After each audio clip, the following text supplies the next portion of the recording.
Hebrew రాసిన పత్రిక దేవుని యొక్క బలలో పాల్పొనక మునుపు దేవుని యొక్క వాక్యం చూద్దామండి. హెబ్రీ రాసిన పత్రిక 7వ అధ్యాయము 25వ వచనం. సంఘ సార్వత్రిక వాగ్దానము చూద్దాం. 7వ అధ్యాయము 25వ వచనము. ఈయన తన ద్వారా దేవుని వద్దకు వచ్చేవారి పక్షమున విజ్ఞాపన చేయుటకు నిరంతరము జీవించినాడు కనుక వారిని సంపూర్ణముగా రక్షించుటకు శక్తిమంతుడై ఉన్నాడు. ఇక్కడ రాయబడుతూ వచ్చింది, దేవుడు రక్షించుటకు శక్తిమంతుడై అన్నాడు. ఈ సంవత్సరంలో మొదటి వరుసలో మొదటి వరుస ఈ రాయబడుతూ వచ్చింది, దేవుడు శక్తిమంతుడే. పాత నిబంధన మనం ఆధారం చేసుకుని చూస్తూ పెడితే ఎటువంటి శక్తిమంతుడో మనం చూద్దాం. పాత నిబంధనలో మనం చూసి దానియేలు భక్తుడు మరణపు అంచెల గుండా వెళ్ళాడు. ఎంత విశ్వాసమో చూడండి. మనం అయితే అలా చేయగలమా? దావీదుని ఇక్కడ దానియేలు చూస్తే 3వ అధ్యాయము 17వ వచనం. దానియేలు గ్రంథము 3:17.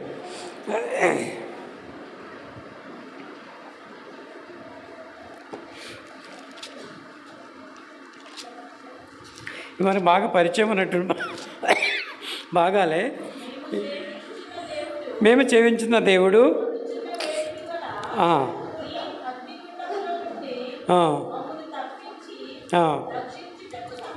చూడండి ఎంత ఖచ్చితంగా చెప్తున్నాడో. ఎవరు? దానియేలు అగ్నిగుండములో వేస్తే చూడు ఎంతో ప్రమాదకరమైనటువంటిది. అది అంచుల గుండా వెళ్ళిపోయాడు, దగ్గరికి వచ్చేసాడు. ఇంకా అలా తోస్తే చనిపోతాడు.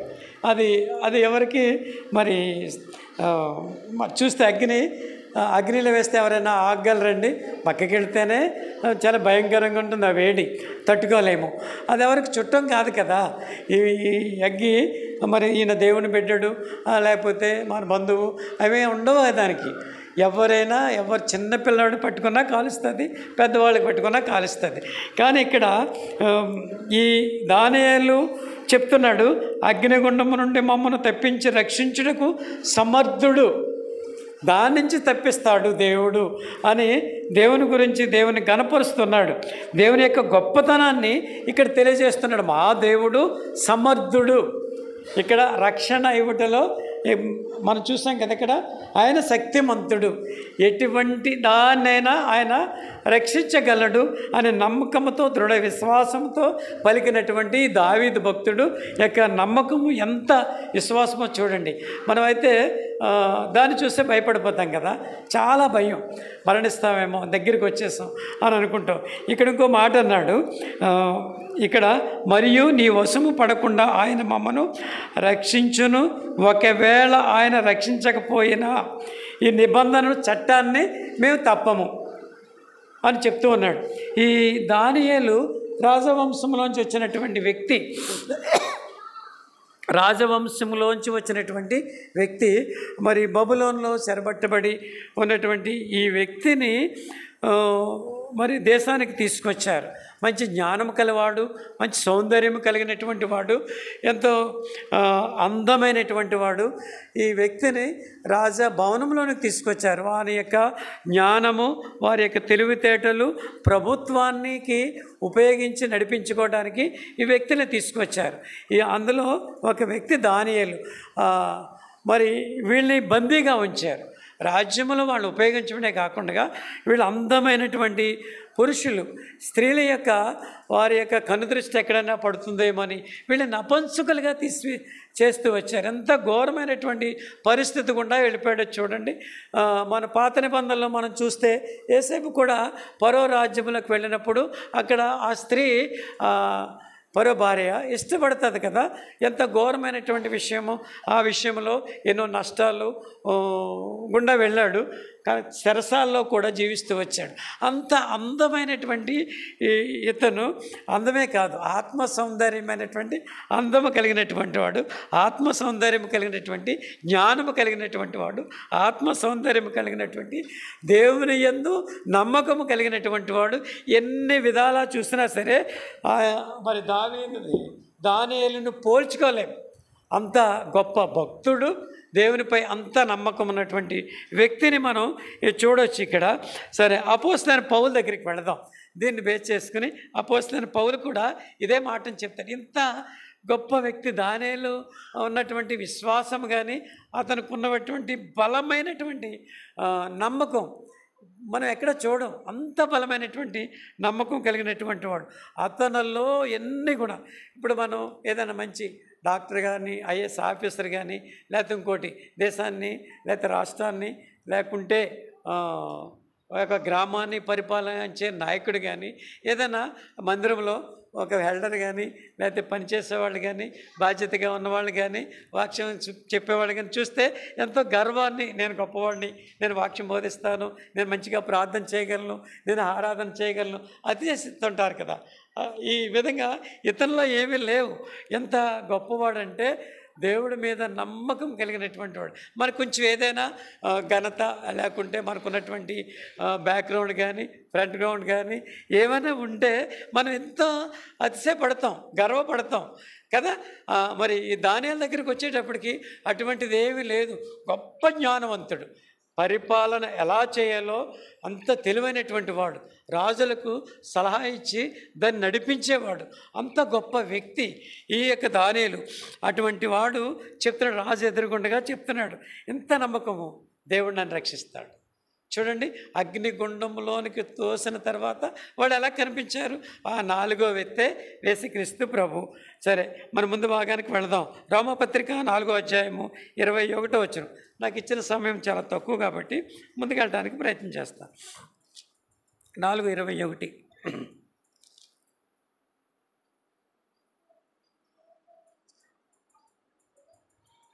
దేవుని మహింపరిచి ఆయన వాగ్దానం చేసిన దాన్ని నెరవేర్చుటకు సమర్థుడు, రూఢిగా విశ్వసించి విశ్వాసం వలన బలము నొందెను.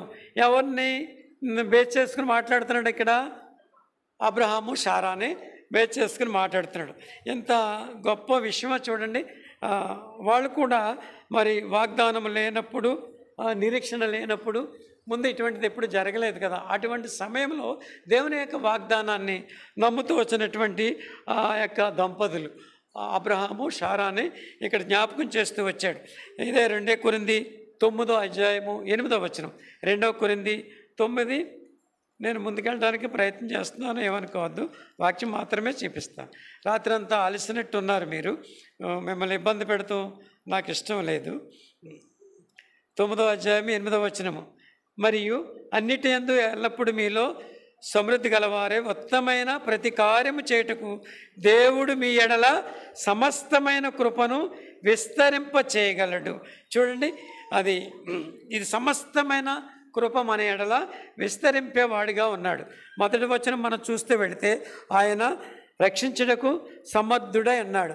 దానియేలు గ్రంథము ఆధారం చేసుకుని మనం చూస్తూ వచ్చాం. ఆయన రక్షించుటకు ఆయన సమర్థుడు అని ఇక్కడ తెలియజేయడానికి ఒక వాక్యాన్ని మనం చూస్తూ వచ్చాం. 2వది దినవృత్తాంతాల గ్రంథము, 2వ దినవృత్తాంతాల గ్రంథము 25వ అధ్యాయము 9వ వచనం.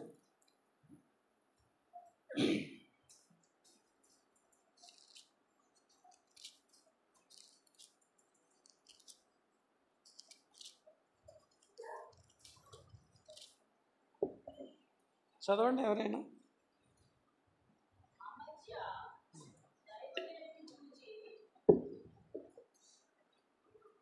మీరు చదివింది కరెక్టేనమ్మా, చదవండి.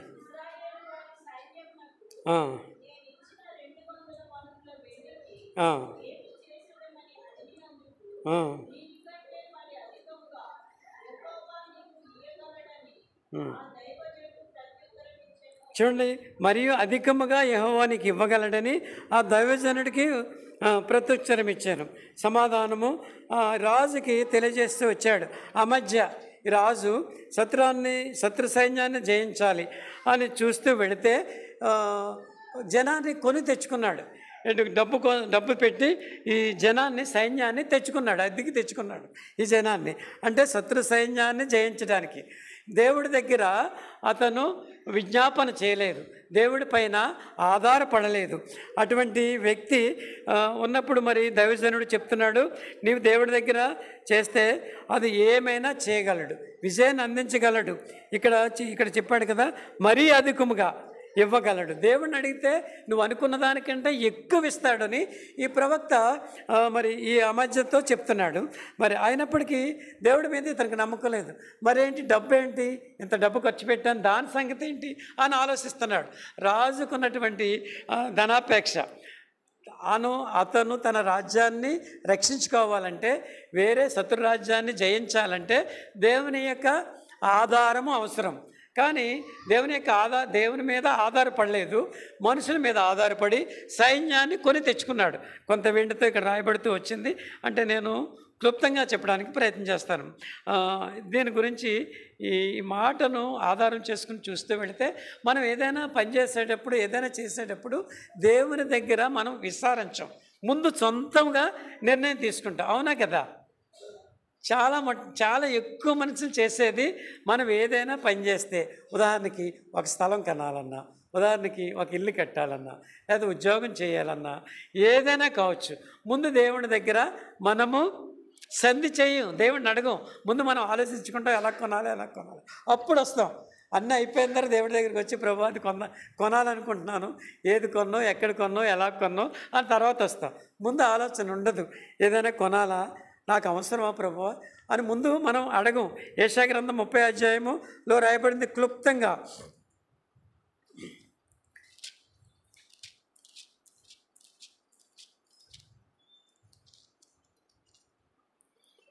చూడండి, 30వ అధ్యాయము 2వ వచనం, మొదటి వచనం చదువుదాం.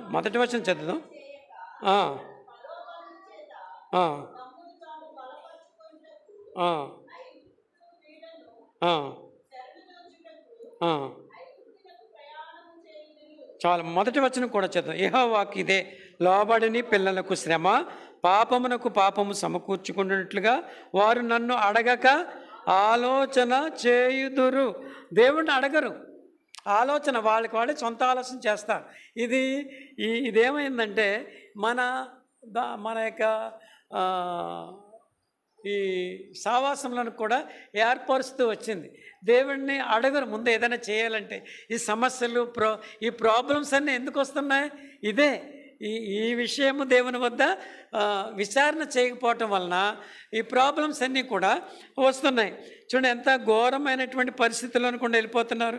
ఎందుకంటే వారు నా నోటి మాట విచారణ చేయక, దేవుడి నుంచి వచ్చే వాక్యము కానీ మాటనందు కానీ విచారించకుండా కానీ సొంత జ్ఞానంతోనే వాళ్ళు ముందుకెళ్ళిపోతూ ఉంటారు. తర్వాత అయిపోయిన తర్వాత దేవుడు చేస్తాడు గొప్ప కార్యం, దేవుడు చేస్తాడు, అంతా దేవుని కృప అని చెప్తారు. బాగానే ఉంది, అదంతా అబద్ధం.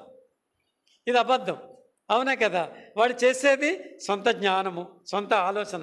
దేవుడి దగ్గర మాత్రం చెయ్యరు. అయిపోయిన తర్వాత దేవుడు చేశాడని చెప్తారు. దేవుని కృప. అది అబద్ధం కదా? అది దేవుడు చేశాడా? నీ ఆలోచన, నా ఆలోచన. అందుకే ఏది చేసినా దేవుడి దగ్గర విచారణ చేయరు. దేవుడి నుంచి వచ్చే మాటలు వినరు, సొంతంగా ఆలోచన చేస్తారు. అందుకే సంఘాల్లో సమస్యలు, ఇబ్బందులు ఇవన్నీ కూడా వస్తున్నాయి, పాడైపోతూ ఉన్నాయి. వాళ్ళు పక్కదారులకు వెళ్ళిపోతున్నారు, వేరే దొడ్లోకి వెళ్ళిపోతున్నారు. ఈ యొక్క మేత పచ్చిగల చోట్ల నుంచి వేరే ఎండిపోయినటువంటి పాడైపోయినటువంటి పొలంలోకి వెళ్ళిపోతున్నారు. ఎంత ఘోరమైనటువంటి పరిస్థితి అంటే ఈ విధంగా మనం చూస్తే బయట కనిపిస్తూ ఉంది. ఎంత ఘోరమైనటువంటి పరిస్థితి చూడండి. ఏంటంటే అది ఏమిటి అంటే దానికి కారణము ధనము. ఈ ధనాన్ని మనిషిని పాడు చేస్తూ ఉంది. చూడండి, దావీదు రాసిన కీర్తన 20వ అధ్యాయము 7వ వచనం. ఇదంతా మనకు బాగా పరిచయమే. దావీదు రాసిన కీర్తన 27.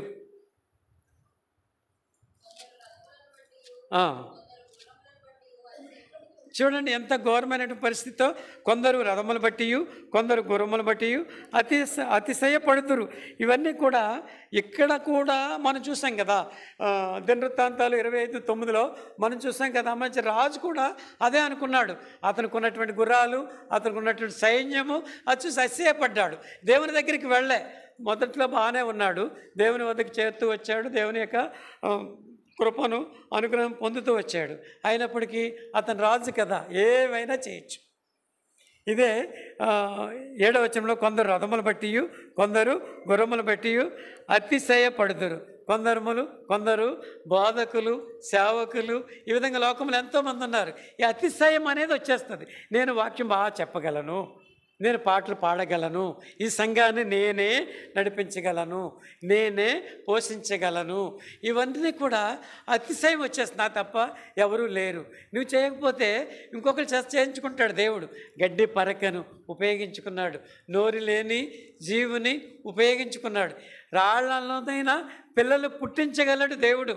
మనమే అనుకుంటా ఆయనకి ఒక పాత్ర కావాలి. ఆ పాత్ర ఎవరైనా కావచ్చు. నేను ఇక్కడికి రాలేదనుకోండి, నా యొక్క స్థానంలో ఎవరైనా ఉపయోగించుకుంటాడు. అంతా రాత్రి అంతా కొంచెం జ్వరంతో బాధపడుతూ ఉన్నారు. నేను చేయలేనని అంటే ఎవరొకరిని బ్రదర్ని పంపిస్తారు అక్కడి నుంచి, మెయిన్ బ్రాంచ్ నుంచి కదా, ఎవరైనా ఉపయోగించుకుంటారు. దేవుడు నీకు ఏదైతే పని అప్పు చెప్పాడో ఆ పని మనం చేయాలి. దేవుడి మీద ఆధారపడితే అది దేవుడు సహాయం చేస్తాడు. ఆధారపడకుండా నేను గొప్పవాడిని అని అతిశయపడకూడదు. నాకు అన్ని జ్ఞానం ఉంది, వాక్యం ఉంది, ఇవన్నీ అతిశయపడితే అది పడిపోతాం, నష్టపోతాం. అవన్నీ నష్టాన్ని కొని తెచ్చుకుంటూ ఉంటాం.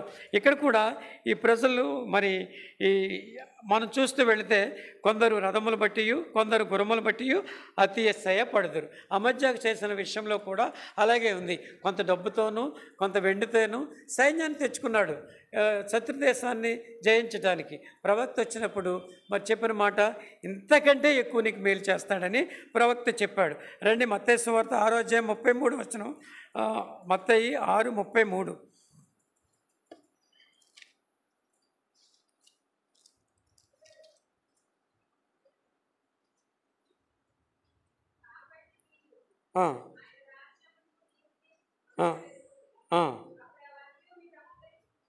ఇక్కడ చూడండి, ఇక్కడ రాయబడింది, కాబట్టి మీరు ఆయన రాజ్యమును నీతిని వెతుకుడి, అప్పుడన్నీ మీకు అనుగ్రహించబడుతుంది.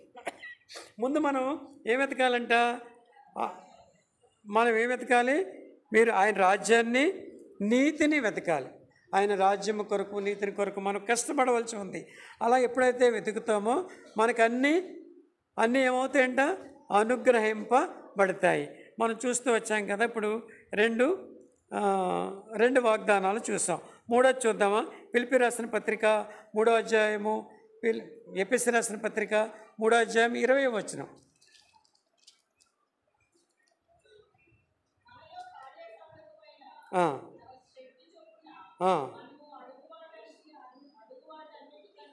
ఊహించు వాటన్నిటికంటేను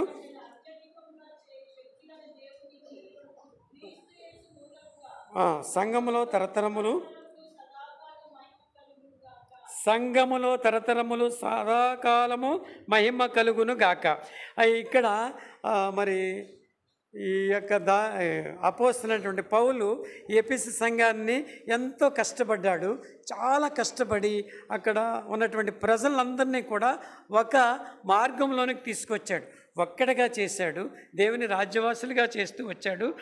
మరి ప్రభువుని ఆరాధించేవారుగా చేస్తాడు. అక్కడంతా విగ్రహారాధన, అతని దేవని ఒక దేవత ఉండేది. వాళ్ళందరూ కూడా ఆ దేవతను పూజించేవారు. ఆ మార్గము నుంచి తెప్పించి యేసుక్రీస్తు మార్గంలోనికి, యేసుక్రీస్తే దేవుడు, ఆయనే దేవుడు అని నమ్మకం కలిగించి, ఆయన దేవుని యొక్క వాక్యం ద్వారా, దేవుని యొక్క కృప ద్వారా మరి ఎఫెసు సంఘంలో ఉన్నటువంటి ప్రజలందరినీ కూడా మూడు రకాలైనటువంటి ప్రజలు ఉన్నారు. యూదులు, రోమీయులు, తర్వాత అన్యజనులు. వీళ్ళందరినీ కూడా ఒకే మార్గంలోనికి నడిపిస్తూ వచ్చాడు, ఆ సంఘాన్ని ఏర్పరుస్తూ వచ్చాడు. మరి మనం చూస్తే అపోస్తలుడైనటువంటి పేతురు గురించి రాయబడుతూ వచ్చింది. దేవుడు చెప్తాడు మత్తయి సువార్త 16వ అధ్యాయము 18వ వచనం, సంఘము ఎదుట ఎటువంటి సంఘాన్ని స్థాపించాడు. ఇక్కడ అపోస్తలుడైన పౌలు గొప్ప సంఘాన్ని స్థాపిస్తూ వచ్చాడు. ఆ సంఘాన్ని మత్తయి సువార్తలో రాయబడుతూ వచ్చింది. ఆ సంఘము మత్తయి 16:18 చూద్దామా? మత్తయి సువార్త చూడండి, 16వ అధ్యాయంలో దేవుడు చెప్తున్నాడు, ఈ పేతురుతో చెప్తున్నాడు 18లో, ఈ బండ మీద నా సంఘమును కట్టుతానని. ఎంత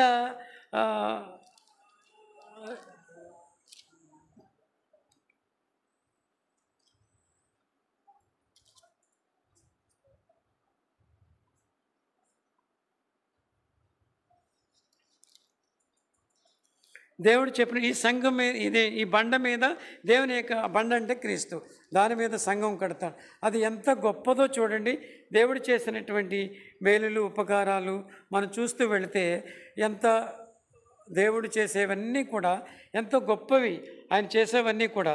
కానీ మనం ఏం చేయాలి అంటే ఆయన మీద మనము ఆధారపడాలి. మరి ముగించడానికి ప్రయత్నం చేస్తాను. ఇవి చెప్పుకుంటూ పోతే చాలా వచనాలు మనము చూడవలసి వస్తుంది. భాగం ఏంటంటే, దేవుడు మనకిచ్చినటువంటి వాగ్దానాలు కనుక వారిని సంపూర్ణంగా రక్షించుటకు ఆయన శక్తిమంతుడే అన్నాడు. రక్షణ ఇచ్చుటలో ఆయన శక్తిమంతుడు, దీనికంటే మరి అధికంగా యెహోవా నీకు ఇవ్వగలడు. అంటే దేవుని మీద ఆధారపడాలి. ఎప్పుడూ కూడా మన సొంత ఆలోచన చేయకూడదు. అడిగి వాటికంటే, ఊహించిన వాటికంటే అత్యుత్తముగా చేయగలడు. మోకరించండి, మనం దేవుని యొక్క బలలో పాలు పొందుదాం.